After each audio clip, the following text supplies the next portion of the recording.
नमस्कार मित्रांनो, रमण सोनाली या कथेचा भाग 31 बघणार आहोत। आय लव्ह यू सोनाली असं रमण म्हणाला आणि कॉलेजमध्ये सगळीकडे त्याची चर्चा सुरू झाली। काहीही नसताना बिचाऱ्या सोनालीला उगीचच अपराध्यासारखे वाटू लागलं। रमणने मुद्दामच तसं केलं, कारण मग तरी ती त्याला गांभीर्याने घेईल आणि खडबडून जागी होईल। आणि तसंच झालं। तिने विचार केला की याला एकदा भेटावं आणि बोलावं आणि विषय संपवावा। त्या दिवशी रमण शेतातून घाईघाईने प्रीतीला घेण्यासाठी आला होता। उशीर झाला म्हणून घरी न जाता तसाच आला होता। त्याचे कपडे थोडे चिखलाने माखलेले होते, पण त्याला काही फरक पडत नव्हता। तसाही तो खूप रुबाबदार दिसायचा, तरी पण तो गाडीत बसून प्रीतीची वाट पाहत होता आणि आरशात पाठीमागून सोनाली त्याला येताना दिसली आणि तो आरशात तिला पाहून म्हणाला, वधू पक्ष चर्चला येत आहेत बहुतेक। आणि तो स्वतःशीच हसला आणि ती येऊन त्याच्यापाशी थांबली आणि ती का आली हे त्याने लगेच ओळखलं। आधी ती त्याच्या नजरेला नजर न देताच म्हणाली, मला तुझ्याशी काही बोलायचं आहे। आणि त्यानेही मोबाईलमध्ये डोकं घातलं। ती पुन्हा त्याच्याकडे पाहत म्हणाली, मला तुझ्याशी जरा बोलायचं आहे। कोण मी? तू माझ्याशी बोलत आहे का? इथं दुसरं कोणी आहे का आपल्या दोघांशिवाय? आणि तो मनात म्हणाला, हेच तर हवंय मला, फक्त तू आणि मी, दोघांशिवाय दुसरं कोणीच नको। मग रमण इकडे तिकडे पाहत नाटकी आवाजात म्हणाला, नाही बाबा, कोणीच नाही दिसत। आणि मग हळू आवाजात म्हणाला, फक्त आपण दोघं आणि दोघंच आहोत, जस्ट ओनली यू अँड मी। आणि त्याच्या आवाजातील हेतू तिला कळला आणि म्हणाली, तू असं का म्हणालास? काय ग? फक्त आणि फक्त तू आणि मी हेच ना? ते नाही, परवा शर्मिष्ठा जवळ काय म्हणाला? कुठे काय? काहीच नाही, खोटं बोलू नकोस, मला सगळं माहिती आहे। आहे ना माहीत? मग तरी मला का विचारतेस? सांग की तूच। आता ती जास्तच चिडली, खूपच हुशार समजतोस ना स्वतःला, असं मनात म्हणाली। आणि त्यात समजायचं काय? मी हायच हुशार, असं तो म्हणाला आणि तिला आश्चर्य वाटलं, याला कसं काय माझ्या मनातलं कळलं। आज तिने फिक्कट गुलाबी रंगाचा ड्रेस घातला होता आणि तिला तो खूप खुलून दिसत होता। तिचे केस त्यावेळी थोडे कमी होते, पण सरळ होते। नेहमीप्रमाणे क्लिप लावून तिने ते मागे सोडले होते आणि तिच्या नाजूक ओठांकडे पाहून मनातल्या मनात कोणती लिपस्टिकची शेड तिला सूट करेल याचा विचार करत होता। मग ती म्हणाली, तू ते आता तिला धड म्हणताही येईना, कारण तिला असं काही बोलायला संकोच वाटत होता। त्याच्यासमोर लाज वाटायची काहीच गरज नव्हती, पण तरीसुद्धा एखाद्या मुलासमोर बिनधास्त असं बोलण्या इतकी ती धीट नव्हती किंवा तेवढी ताळतंत्र सोडून वागणारीही नव्हती। आणि रमण तिची ही गंमत पाहून आतल्या आत ओठ दाबून हसत होता। मग तोच पटकन म्हणाला, आय लव्ह यू सोनाली। आणि तिने चमकून त्याच्याकडे पाहिलं आणि पाहतच राहिली। तो मात्र गालात मंद हसत होता, असं मी म्हणालो हेच म्हणायचं आहे ना तुला? त्याने पुन्हा सारवासरव केली आणि ती म्हणाली, हो हो, हेच म्हणायचं आहे मला। तू का असं म्हणाला? तुला काय वाटतं मी का असं म्हणालो असेन बरं? झालं आता? रमणरावांनी तिलाच पेचात टाकलं आणि ती गोंधळून मनात म्हणाली, आता काय सांगू? ती त्याला प्रश्न विचारायला आली होती आणि त्याच्याच प्रश्नात अडकून बसली। सांग ना, काय वाटतं तुला? हे असं कधी म्हणतात ते माहीत आहे मला। अरे वा, मग बरंच झालं की माझा तुला समजावण्याचा ताप तरी कमी झाला। काय समजवशील मला? तुझ्याकडून मला काही समजून घ्यायचं नाही आणि बोलायचंही नाही। मग मगाशी काय म्हणालीस की मला तुझ्याशी बोलायचं आहे? किती फिरक्या घेत होता तो तिला तिच्याच बोलण्यात अडकवून स्वतः मात्र ताकातील लोण्यासारखा नामानिराळा राहत होता। जणू काही मी काहीच केलं नाही। आणि मग तिला काहीच सुचलं नाही की काय उत्तर देऊ।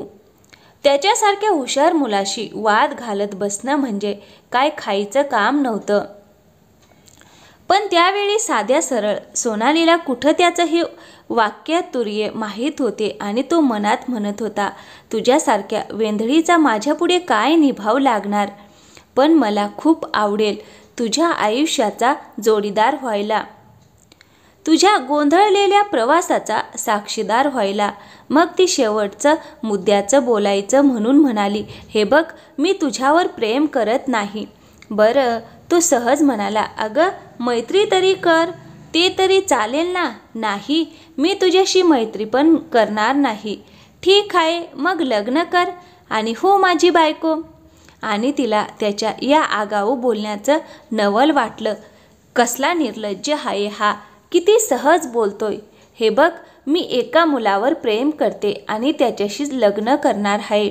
आणि रमण म्हणाला, मीही एका मुलीवर प्रेम करतो आणि मी तिच्याशीच लग्न करणार, इतर कोणाशीच नाही, असा तो ठामपणे म्हणत तिच्या डोळ्यात पाहू लागला. आणि तिने तिची नजर बाजूला वळवली. त्याच्या नजरेत पाहिलं आणि भलतंच काही झालं तर तिची तिलाच भीती वाटत होती. तिची तिलाच खात्री वाटत नव्हती आणि मनात म्हणाली, आता काय करायचं त्याचा.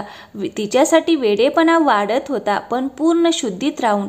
आता जर वादविवाद स्पर्धा लावली असती आणि तो जिंकेल त्याला बक्षीस म्हणून सोनाली मिळाली असती, तर त्याने पहिल्या अर्ध्या मिनिटात तिला जिंकून घेतली असती, असं त्याच्या मनात आलं. आणि तो स्वतःशीच हसला आणि मनात म्हणाला, जिंकायचं तर आहेच मला या खुळीला, पण आधी तिचं मन जिंकायचं आहे आणि त्यासाठी तिने मला मनात थोडी जागा तरी द्यावी.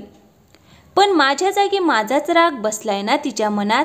आणि रमणराव असंच वागत राहिलात तर तो राग काही कमी होईल असं वाटत नाही.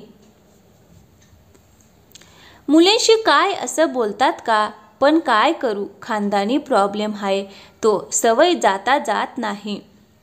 आपल्याला कुणाची मनधरी करणं उभ्या जन्मात जमणार नाही बाबा.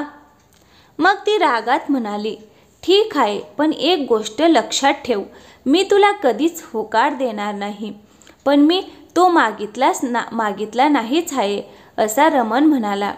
आता हे काय नवीन, मग आय लव्ह यू सोनाली का म्हणाला हा. भोळी सोनाली बुचकळ्यात पडली. मी होकार नाही दिला तर तू लग्न कसा करेल आणि संसार कसा करेल. त्याच्या एका वाक्यावर ती ढीगभर विचार करत होती. आणि तो विचार मी का करू, कारण मी त्याला होकार नाहीच देणार, नाही म्हणजे नाहीच, असं मनात म्हणाली. मग तो म्हणाला, तू तुझे प्रयत्न करू शकतेस माझ्यापासून दूर राहण्याचे. मी माझे प्रयत्न करत राहीन तुला मिळवण्याचे. बघू काय होईल ते होईल, पण हा तू मात्र तुझ्यावर कंट्रोल ठेव हा, नाहीतर तुलाच पत्ता नाही लागायचा की तू मला कधी फितूर झालीस.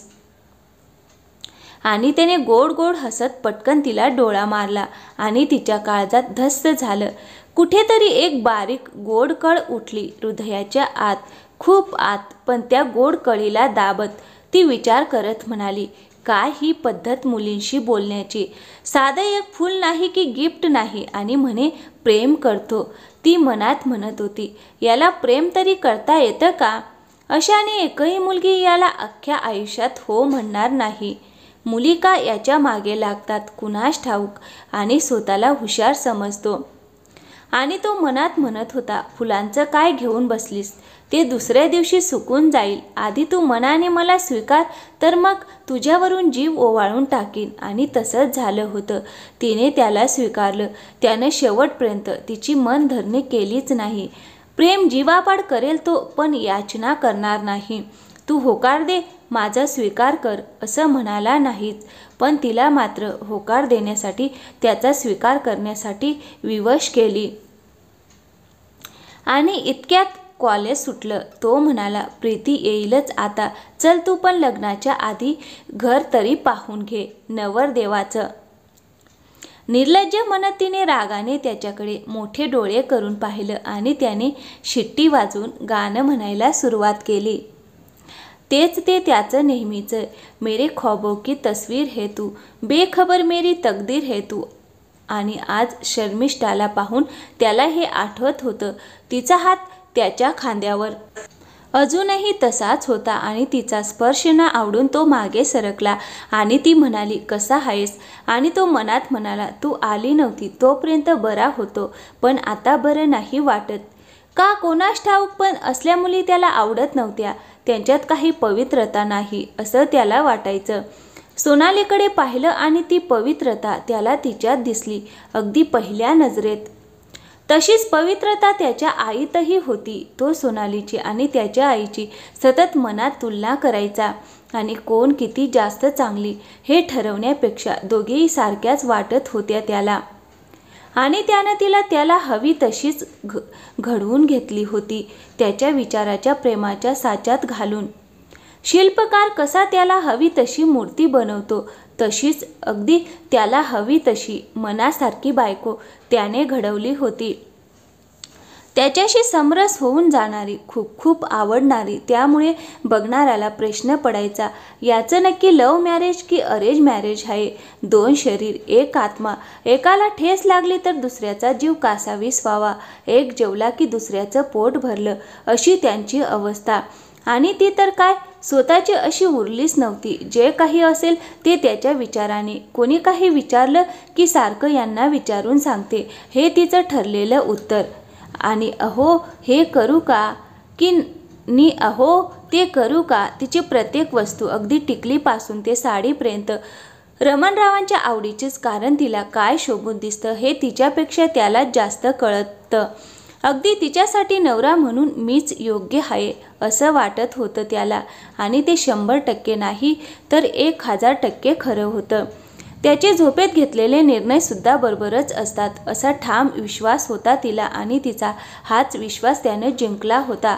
त्याच्या भरभरून एकनिष्ठ प्रेमाने ती त्याच्या आयुष्यात नव्हती तरी तो तिचाच होता आणि ती त्याची. आणि आता तर काय प्रश्नच नव्हता. आणि इतक्यात सोनालीही बाहेर आली. तिच्या लाडक्या नवऱ्याला एकट्याला बोर झालं असेल असं वाटत होतं तिला. आणि तो तिला पाहून गोड हसत म्हणाला, हे बघ आली तुझी मैत्रीण. नाही नाही, माझी लाडकी बायको. आणि शर्मिष्ठाने तोंड वाकडं केलं आणि तिचं वाकडं तोंड पाहून रमणरावांनी रागानेच भुवई वर केली. तर मित्रांनो, कसा वाटला आजचा एपिसोड? आवडला असेल तर व्हिडिओला एक लाईक करा. आणि हो, चॅनलवर नवीन असाल तर प्लीज चॅनलला सबस्क्राईब नक्की करा. पुढचा भाग लवकरच येईल. थँक्यू, धन्यवाद.